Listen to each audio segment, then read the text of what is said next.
What's happening, fam? L.A.R. movement, still moving. Subscriber died trying. You see the thumbnail. Procrastinators versus fighters for time. So I had to have this discussion with somebody about time, like yesterday. And I was like, you have people out here wasting time, but never taking into consideration there's somebody who has cancer fighting for time. And this idea that you going through so much and it's causing you to put off what you need to do and what you should be doing because you can't get out of your own head because it is just, it's okay, it's okay, it's okay. I got so much to go on. What happens if you forced to actually, if I don't fix this in the next 3 months, I won't live anymore. So I have no option but to do this. What happens then? And the reason I'm saying this is because a lot of people are majoring in the minor, and for some odd reason, they think that minor issue is going to take the same amount of hold the same amount of respect as somebody's major issue.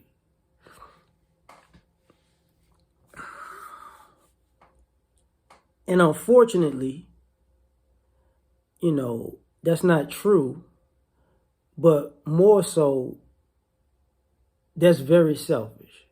Like,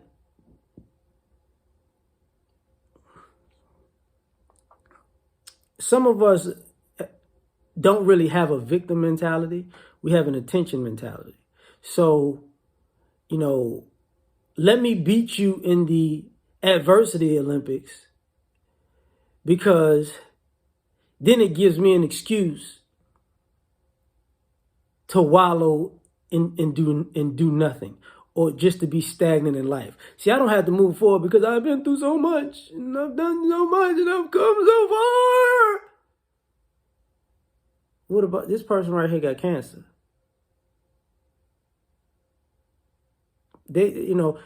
What happens when your issue is emotional, theirs is life-threatening. They beat their life-threatening issue and get back, to being able to live a normal life,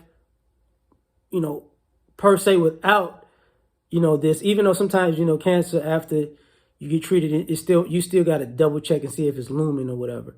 But they still can move forward in life, and they move past you because you're a procrastinator.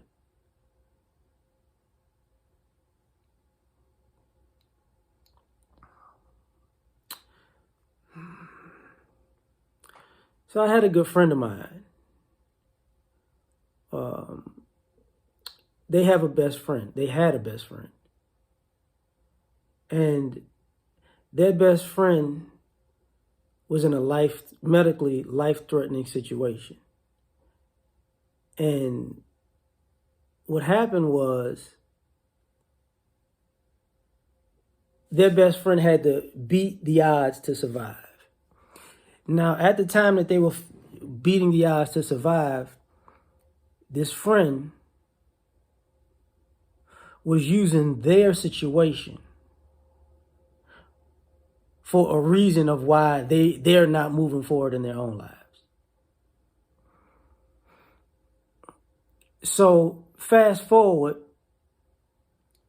10 years.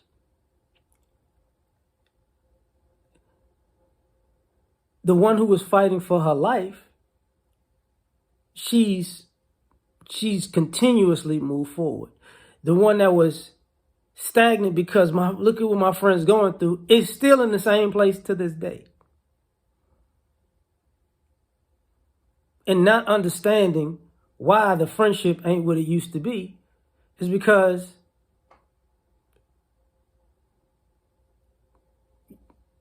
you procrastinated your way into a different culture, a different mindset. Like, that person fought to live.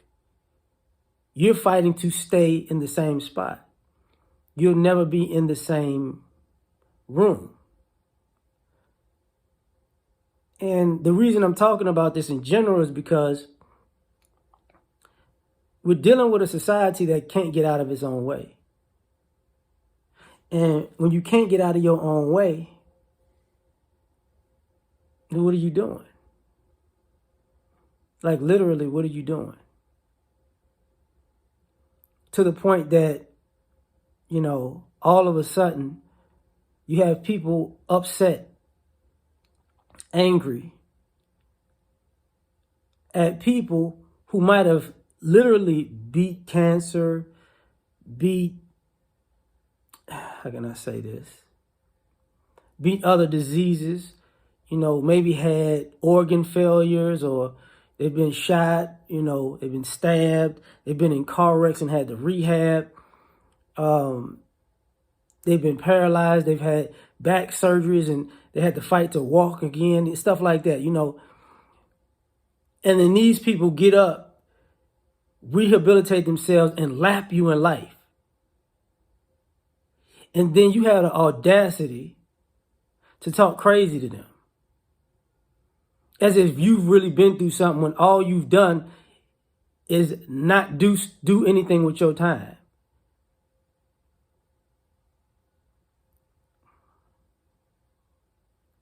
So when you don't do stuff with your time, and now you're forced to do stuff with your time, now that's the new issue. That life won't let you be stagnant. And you having this with a person who had to fight for their life. Not feeling it. Not feeling it at all. So this is my topic on this one. Like, share, subscribe, or die. Try and catch y'all on the next one. Peace.